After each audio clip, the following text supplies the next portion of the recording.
Hello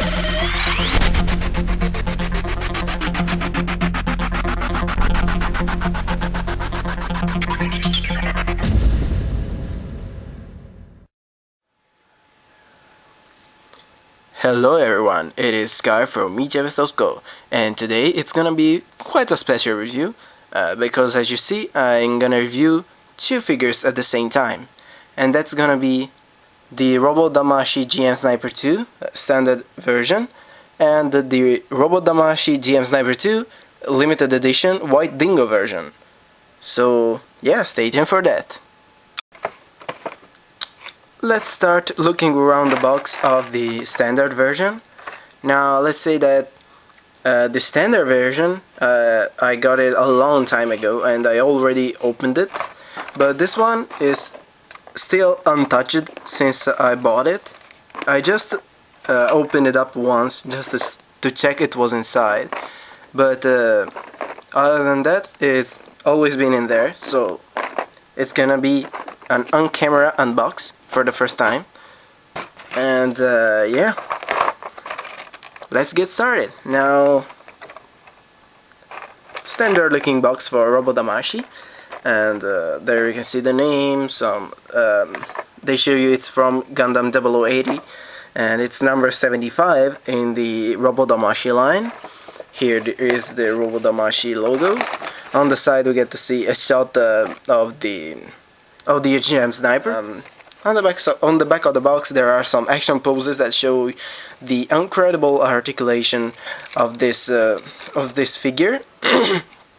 And stuff written in Japanese all around, and they say it's 12.5 centimeter tall, and on the other side nothing much going on really.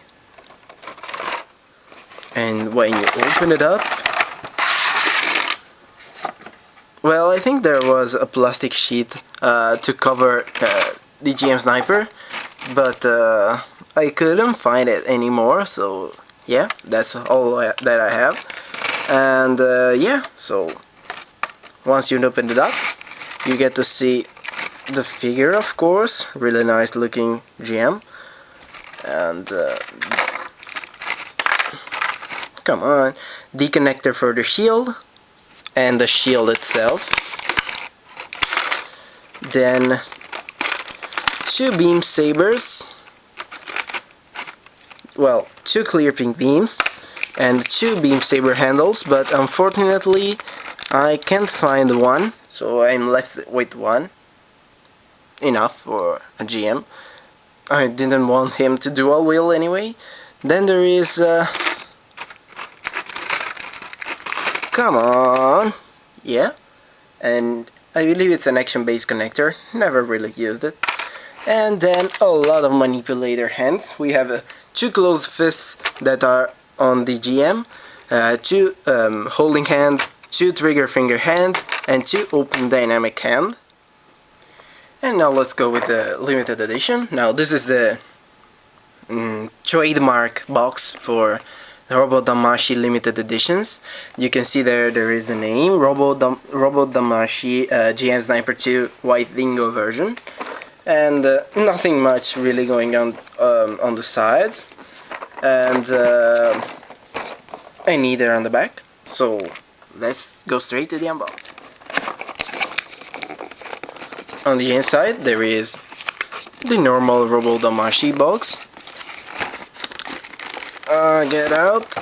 Here we are, and you get to see the figure, of course, the DAMASHI logo, and GM Sniper 2 White Dingo, and they say it's from if I can, no, of course I can't show you. Well, it says it's from Rise from the ASBS Side Story 0079. I thought it was from a video game of some sort. Not so sure, not so well informed about the story of this model. If you know it, please, with the comment down below, blow my mind. And then, yeah, it says it's number SP, if that makes even sense. Anyway, I think it's to say that it's a limited edition.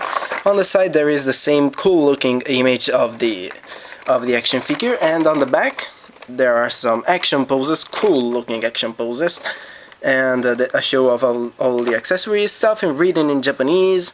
They say they hate, that is exactly the same as the normal version. And on the side, nothing much really going on except for the white Dingo logo, which I'm a big fan of.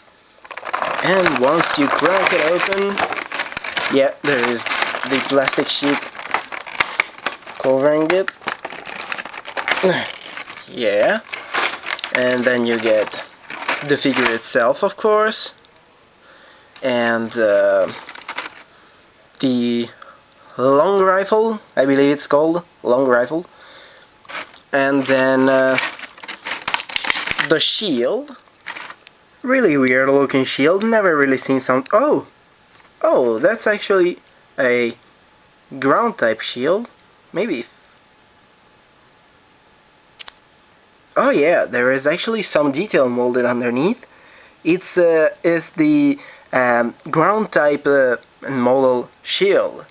You know, the one that they gave you to the GM ground type, the Gundam ground type, the Easy 8. Yeah, that kind of model. So yeah, that's a nice touch. I didn't know it. I just thought it was a funny looking shield. Oh, that's interesting. Okay, let's continue with the unbox, and they give you two clear pink wings with the beam saber handles already attached in, and then they give you the action base connector, and a set of hands, well, a lot of hands actually, and they give you two closed fists which are already on the model, two holding hands, two open dynamic hands, and two trigger finger hand, although I seem to be missing one for some reason. Well, I bought it second-handed on a market. Anyway, oh, there it is. Anyway, and then they give you the connector for the shield, and that's really about it for what's inside the box. Then let's go with the articulation, and I'm gonna use the white Dingo because it has been a lot inside the box, so I feel, well, I might use him. Anyway, the head goes up and down really far. It's on a double joint. There is a ball joint on the head that allows the head to move up and down ever so slightly, and then another joint into the neck that moves really a lot up and down. Then, of course, rotate 360 without any problems whatsoever, even if it has this thing on the ear. And then the visor, this is the thing that I love about GN snipers. The visor can actually come down, and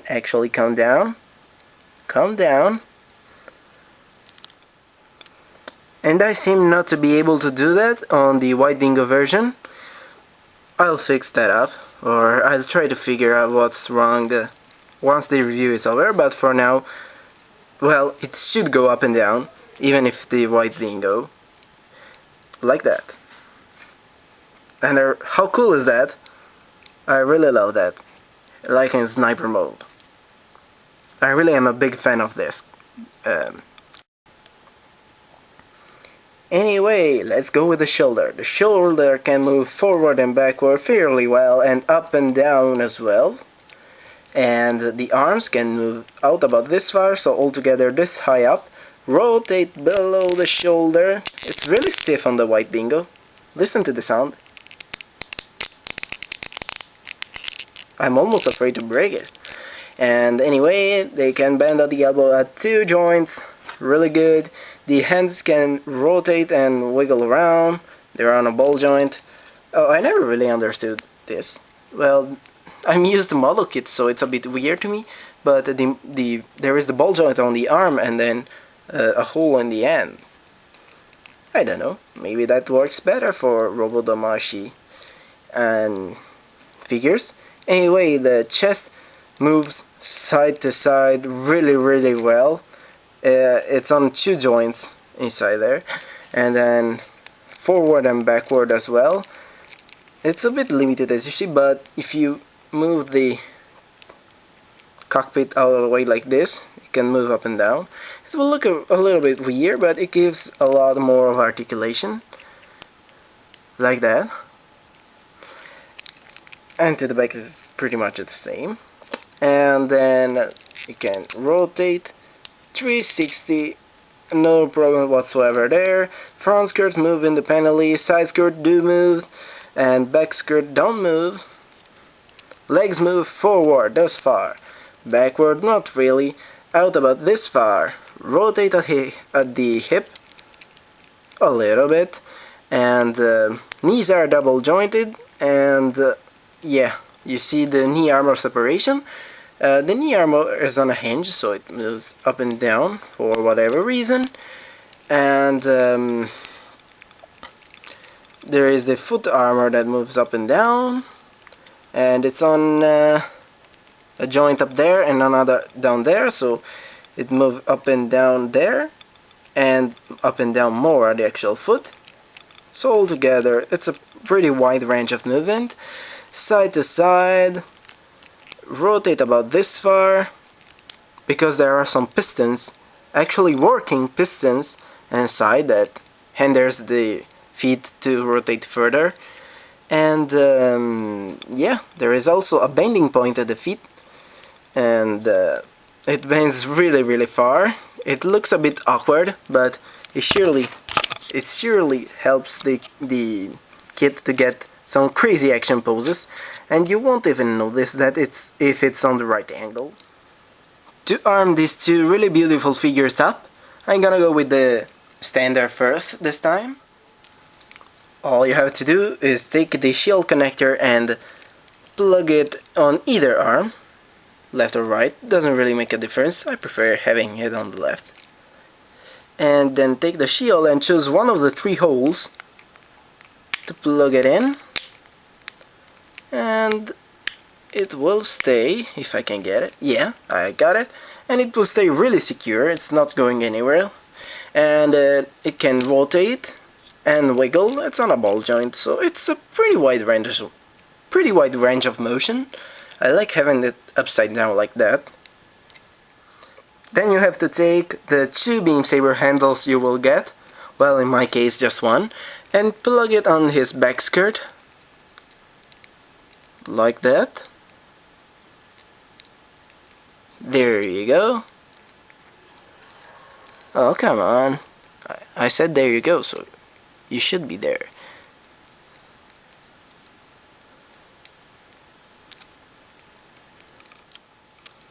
Or either just change the closed fist with a holding hand. Get in there. There you go. And put the handle in. And finally, which is right, the beam blade effect part. And if you want to use the sniper rifle, you have to take off the holding hand and find the right trigger finger hand, and it's that kind of rubbery material, so you just have to fiddle around with the sniper rifle until you get it quite right, with the index finger stick into the trigger. There you go, and it will stay, well, at a little bit of a weird angle, but I think it looks cool and a lot natural. I mean, it's realistic. It will hold it like that if it were an actual sniper rifle. And if you put the open, there goes the shield. And if you put the open hand on the free hand instead of the closed fist, you can have this beam rifle hanging like that and looking pretty cool, even without doing anything particular. And that's pretty much about it for the normal version. Let's go with the white Dingo now. Beam sabers work exactly the same. You just have to take the handles and stick them either on the back of the back skirt or into his hands, and they will look kinda cool. I like the contrast between the pink of the beam and the white of the suit. To put in the sniper rifle, or I should say the long rifle, and the shield is exactly the same. Just take a trigger finger hand and fiddle around with the rifle until you get it right, and take in the shield connector and plug it on either arm, and choose one of the two holes this time. Let me show you. There are just two holes there, and it will stay secure in the arm. Something that's a little bit different, let me just take off the shield to show you better, is that if you want you can take the holding hand and there goes the beam saber, and there is this moving handle on the beam rifle which you can put like that and grab it with the other hand, since the shoulder are really amazing for posing. And having grab it and have the the beam long rifle held like that with two hands, which if I can have the right position, yeah, like that, it will look just awesome. Now on to comparisons. I think the most obvious one being to compare the two. And what do you think of those two models? Which one do you like the most? Overall, I think they have a really an amazing articulation and incredible detail. The colors are awesome, and well, they are DAMASHIs, and almost like every other DAMASHI, they are pretty much awesome in every possible way. And yeah, so which one do you prefer? I think I love them both, and I really would have a hard time choosing. I love the red detail around the normal version, but I think overall the edge goes to the white Dingo version, just because of the contrast between the blue and the white, and especially when you use a beam saber, you have another added color, and I just think it's awesome. And another great plus of the white Dingo are the, well, let's say decals around. There is the EFF logo on his right shoulder and the white Dingo logo on his left shoulder, and well, it's the same in the back. So on the back of the left there is the EFF logo, and on the back of the right shoulder there is the white Dingo logo, and I think that adds a lot, especially because the white Dingo logo is actually red, and it adds a lot of added colors, and so yeah, I think overall the edge goes to the white Dingo version for me. Now on to other comparisons, which are more about the size. I want to compare them to an average size, let me just string his legs, yep, an average size high-grade universal sentry kit, and you can see they are about the same size, so they will fit in your high-grade universal sentry shelf with no problems whatsoever, and so yeah, that's basically about it. So overall, I give these two figures an absolutely positive thumbs up, and I recommend them both. And yeah, that's about it. Hope you enjoyed the video. Like and subscribe if you haven't already, of course. And I will see you at the next review. See you next time.